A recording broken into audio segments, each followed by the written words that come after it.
ஆகாஷ்வாணி மாநில செய்திப்பிரிவு வழங்கும் செய்திச் சுடர். வணக்கம் நேயர்களே. இன்றைய செய்திச் சுடர் நிகழ்ச்சியில் எத்தனால் கலந்த பெட்ரோல் பயன்பாடு மற்றும் அது குறித்த பல்வேறு சந்தேகங்களுக்கு விளக்கம் அளிக்கிறார் இந்தியன் ஆயில் கார்ப்பரேஷனின் மாநில சில்லறை விற்பனை பிரிவு தலைவர் மற்றும் தலைமை பொது மேலாளர் திரு TN சுந்தரராஜன் அவர்கள். வணக்கம் சார். வணக்கம். இன்னைக்கு நிறைய கேட்கக்கூடிய ஒரு விஷயமா இருக்கிறது E20 பெட்ரோல் எனப்படும் 20% எத்தனால் கலந்த பெட்ரோல். E20 பெட்ரோல் அப்படின்னா என்ன சார்? இதை பற்றி விளக்கமாக சொல்லுங்களேன். நம்ம ட்ரெடிஷ்னலாக யூஸ் பண்ணுறது ஃபுல் பெட்ரோலு. அதில் என்னென்னா கொஞ்சம் எத்தனால் கலந்தது ஒரு பர்சன்டேஜ், ஒரு ஃபிக்ஸ்ட் பர்சன்டேஜ் எத்தனால் நம்ம ஆட் பண்ணோம்னா அது எத்தனால் கலந்த பெட்ரோல்னு சொல்கிறோம்.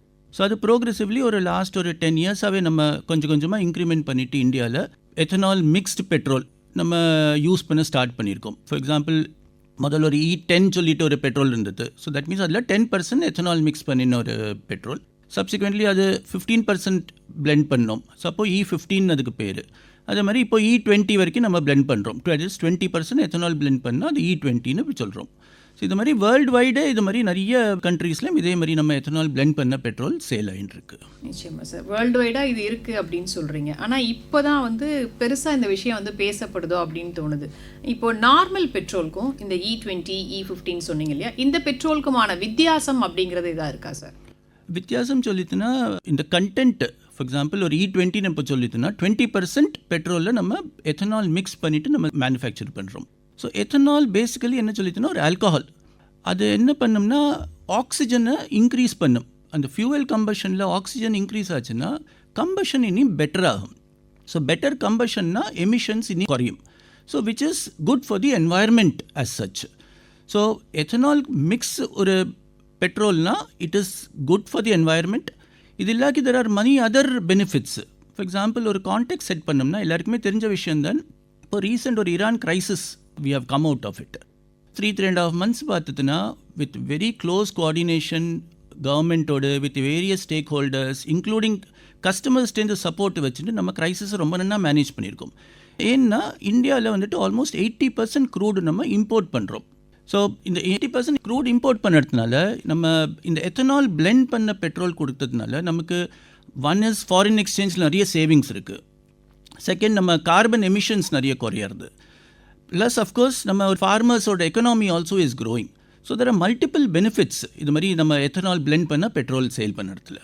நிச்சயமாக சார், நீங்கள் சொன்னதுலேருந்து நிறைய விஷயங்களை புரிஞ்சுக்க முடியுது. என்ன அப்படின்னா இந்த மேற்கத்திய நாடுகள் அந்த பிரச்சனை காரணமாக உலக அளவில் ஒரு நிச்சயமற்ற ஒரு சூழல் தான் இருக்குது. ஆனால் நிறைய மக்கள் தொகை கொண்ட நம்ம நாட்டில் அந்த பிரச்சனை பெருசாக எதிரொலிக்கல. அதுக்கேற்ற மாதிரி அரசு நிறைய நடவடிக்கை எடுத்தாங்க. அந்த நடவடிக்கையோட ஒரு பகுதியாக இந்த E20 பெட்ரோலை பார்க்கலாம் அப்படின்னு கூட புரியுது. இன்னொரு விஷயம் நீங்கள் சொன்னீங்க, இதனால விவசாயிகளுக்கு நல்ல பயன் கிடைக்குது அப்படின்னு. அப்போது அந்த கரும்பு, மக்காச்சோளம் அந்த பொருள்லேருந்து இதை தயாரிக்கிறதுனால அவங்களுக்கு அந்த பயன் ஏற்படுது அப்படின்னு சொல்லலாமா சார்?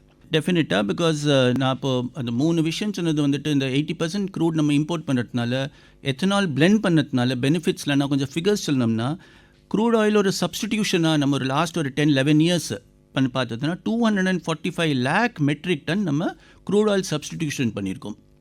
அதே சமயத்தில் நம்ம ஃபாரின் எக்ஸ்சேஞ்ச் ட்ரெயின் பார்த்ததுன்னா 1.44 lakh crore rupees நம்ம சேவ் பண்ணியிருக்கோம். ஃபாரின் எக்ஸ்சேஞ்ச் கம்மியாக இருக்குது. அதே சமயத்தில் கார்பன் டை ஆக்சைடு எமிஷன்ஸ் பார்த்தீங்கன்னா 736 lakh மெட்ரிக் டன்ஸ் நம்ம குறைஞ்சிருக்குது. ஸோ இது எல்லாமே ஒரு beneficial to the entire economy plus நம்ம என்வாயர்மெண்ட்டுக்கு it's very very beneficial.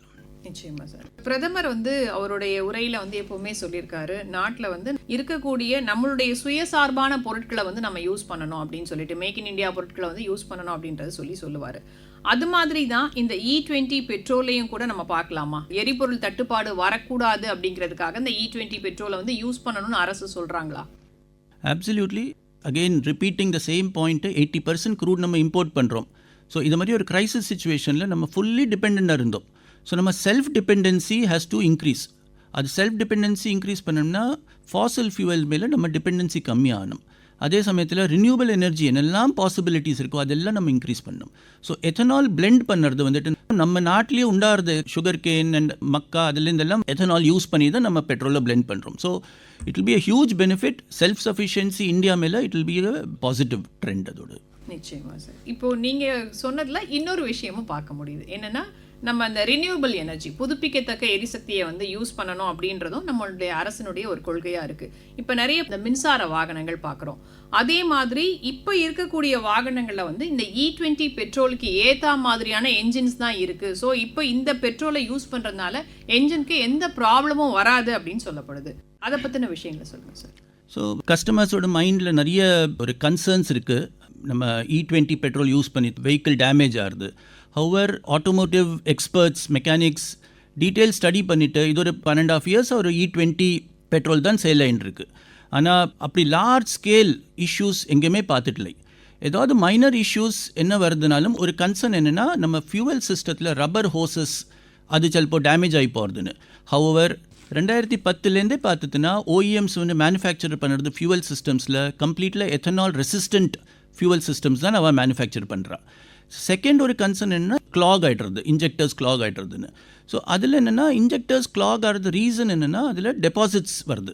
So it is not that ஒரு இன்ஜெக்டர் கிளாக் ஆகுது, it is not an overnight activity. So it takes over a period of time அதில் நிறைய deposits வந்துட்டு அது clock ஆகுது. So actually it is not because of E20 petrol use பண்ணதுனால மாத்திரம் அது இன்ஜெக்டர் கிளாக் ஆகுது. ஸோ இந்த கன்சர்ன்ஸ் ஆக்சுவலி ரொம்ப இந்த ஃபியரே வேண்டா.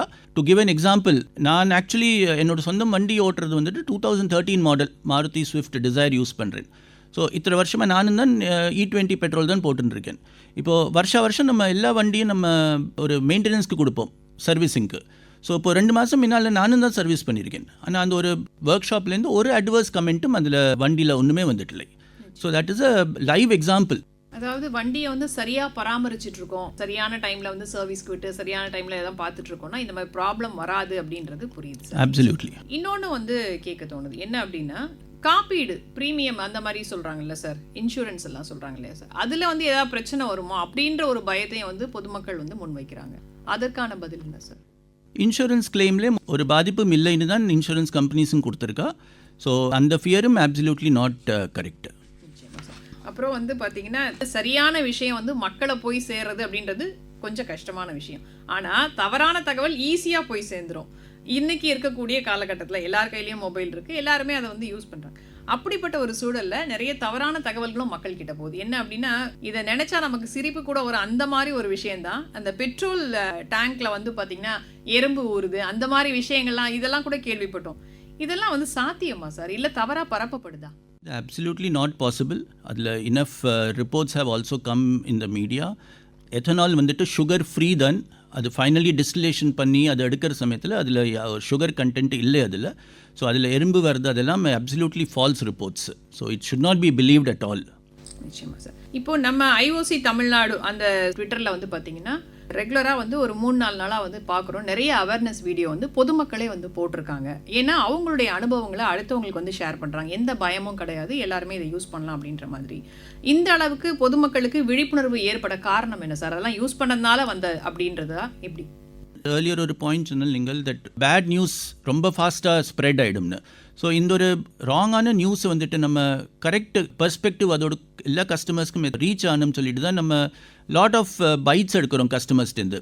அவள் யூஸ் பண்ணி இப்போ நான் என்னோட எக்ஸாம்பிள் சொன்ன மாதிரியே தான் நிறைய கஸ்டமர்ஸ் எங்களுக்கு எக்ஸாம்பிள் கொடுத்துருக்கா that they have not faced any problems.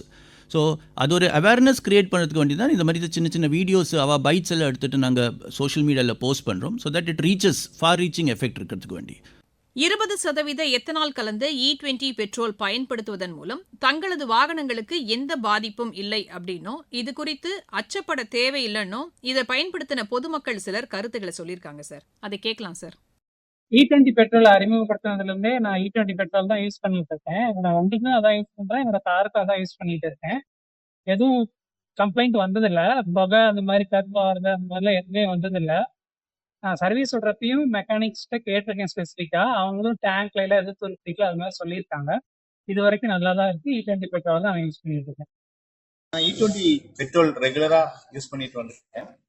E20 petrol use பண்ணதுக்கு அப்புறம் பெட்ரோல் பெர்ஃபார்மன்ஸ் நல்லா இருக்கு. மீன்வைல் வந்து வண்டி குயிக் ஸ்டார்ட் ஆகுது. என்ஜின்ல வந்து ரஸ்ட் ஆகிற கம்ப்ளைண்ட் அந்த மாதிரி எந்த ஒரு கம்ப்ளைண்ட்டும் நான் பார்க்கல. மீன்வைல் வண்டி ஓட்டும் போது நல்ல ஒரு ஸ்மூத் கிடைக்குது. மைலேஜும் வந்து ரொம்ப பெட்டரா இருக்கு பழைய பெட்ரோலோட. ஓவரால் E20 பெட்ரோல் வந்து எக்ஸ்பீரியன்ஸ் நல்லா இருக்கு. இப்போ இந்த E20 பெட்ரோல் பற்றி ஏதாவது ஒரு டவுட் இருக்குது அப்படின்னா பொதுமக்கள் யாரை வந்து தொடர்பு கொண்டு தெரிஞ்சுக்கலாம் சார்? ஸோ E20ல் ஏதாவது டவுட் இருந்ததுன்னா எங்கள் கஸ்டமர் ஹெல்ப் டெஸ்க் இருக்குது, அதில் கால் பண்ணலாம். எங்கள் எபிக் சப்போர்ட் இமெயில் ஐடி இருக்குது, அதில் கால் பண்ணலாம். ஸோ இதில் வேரியஸ் அவென்யூஸ் இருக்குது. ப்ளஸ் எங்கள் பெட்ரோல் பம்ப்ஸில் எல்லா பெட்ரோல் பம்ப்லையும் ஃபீல்டு ஆஃபீஸரோட பேரும் ஃபோன் நம்பரும் எழுதியிருக்கும். ஸோ அந்த ஃபோன் நம்பர்லையும் கூப்பிட்டுட்டு அவருக்கு ஏதாவது டவுட் இருந்ததுன்னா அதையும் கிளாரிஃபை பண்ணலாம். So enough avenues are available. Any doubt இருந்ததுன்னா they are welcome to call us and get the doubts clarified. இப்போ நாட்டோட பொருளாதாரத்தில் வந்து நீங்கள் முன்னாடியே வந்து குறிப்பிட்டீங்க 80% வந்து நம்ம வந்து வெளியில இருந்து தான் வாங்குறோம், இறக்குமதி பண்ணுறோம். அப்படி இருக்கிற சூழலில் நாட்டோட பொருளாதாரத்தில் இந்த E20 பெட்ரோல் அப்படின்றது எந்த அளவுக்கு வந்து அதோடைய பங்களிப்பு கொடுக்குது சார்? அந்நிய செலாவணி கையிருப்பு வந்து இப்போ அதிகமாக இருக்குது அப்படின்னு சொல்கிறாங்க கவர்மெண்ட். அப்போ எந்த அளவுக்கு நம்மளுடைய பொருளாதாரத்தை உயர்த்தி இருக்கு? ஸோ நான் ஒரு லாஸ்ட் ஒரு 11 இயர்ஸாக எத்தனால் பிளெண்டிங் ப்ரோக்ராம் நடந்துருக்கு. ஸோ இந்த 11 இயர்ஸில் ஒரு ஃபிகர் எடுத்ததுன்னா almost 1,44,000 crores of rupees of foreign exchange நம்ம சேவ் பண்ணியிருக்கோம் by during the substitution of ethanol. இன்னொரு டவுட்டும் வந்து மக்களுக்கு இருக்குது. இப்போ வந்து E20 யூஸ் பண்ணிட்டு இருக்காங்க சார். இதுக்கப்புறமா வந்து நார்மல் பெட்ரோல் வரும்போது அதை யூஸ் பண்ணால் அப்போ வந்து எதுவும் ப்ராப்ளம் வராதா? இல்லை, ஒரு ப்ராப்ளமும் வராது. இட் இஸ் நார்மல் பெட்ரோலில் ஒரு 20% மிக்ஸ் பண்ணி இப்போ யூஸ் பண்ணுறா. இப்போ நம்ம எத்தனால் எப்படின்னா ஏர்லியர் ஒரு 5% பிளெண்ட் பண்ணோம், அதே மாதிரி அங்கேருந்து 7.5%, 10% ப்ரோக்ரெசிவ்லி அது இன்க்ரீஸ் பண்ணிட்டு போயிருக்கோம். ஸோ இன்றைக்கி 20% வரைக்கும் பிளெண்ட் பண்ணுறதுக்கு அலோவ் பண்ணுறோம். So there will be no problem if there is a reduction in the percentage of ethanol in the petrol. இப்போ இந்த E20 பெட்ரோல் யூஸ் பண்ணுறதுனால என்ஜின் பெர்ஃபார்மன்ஸ் அப்படின்றது இல்லை டிரைவிங் பெர்ஃபார்மன்ஸ் அப்படின்றது எப்படி சார் இருக்கும்? எத்தனால் பேசிக்கலி என்ன பார்த்ததுன்னா அதோட ஒரு ரிசர்ச் ஆக்டன் நம்பர் சொல்லுவோம் நம்ம, அதோட ஒரு ஆன்டி நாக்கிங் கேப்பபிலிட்டி. ஸோ அது வந்துட்டு எத்தனாலில் 108.5 இருக்குது. ஸோ நம்ம நார்மல் பெட்ரோல் கூட அதை பிளெண்ட் பண்ணால் அதோட ஃபைனல் ஆக்டேன் நம்பர் வருதுன்னா 95 வரும். ஸோ அந்த 95 வரதுனால நம்ம ஆன்டி நாக்கிங் ப்ராப்பர்ட்டிஸ் பெட்டராக இருந்தனால இன்ஜினோட பெட்டர் ஆக்சலரேஷன் கிடைக்கும். therefore your performance of the engine will go up. So that will be very helpful. Particularly சிட்டிக்குள்ளே எல்லாம் ஒரு சடனாக ஒரு ஸ்பர்ட்டில் நீங்கள் உங்களுக்கு போனோம், அந்த acceleration will be very helpful. நிச்சயமாக சார், பெர்ஃபார்மன்ஸ் அப்படின்றது ரொம்ப கரெக்டாக இருக்கும் அப்படின்னு சொல்கிறீங்க. ஆமாம். இந்த நிகழ்ச்சியில் பங்கேற்று நிறைய விஷயங்கள் E20 பெட்ரோல் அப்படின்னா என்ன, அதனால் வந்து என்ன மாதிரியான நன்மைகள் நாட்டுக்கும் ஏற்பட்டிருக்கு நமக்கும் ஏற்பட்டிருக்கு அப்படின்ற மாதிரியும் சொன்னீங்க. அதை பற்றி நிறைய தவறான தகவல்கள் இருக்குது, அதெல்லாம் வந்து கிளாரிஃபை பண்ணிக்கிறதுக்கு யாரை அணுகணும் அப்படின்ற மாதிரி நிறைய விஷயங்களை வந்து பகிர்ந்துட்டீங்க. மிக்க நன்றி சார். Thank you very much.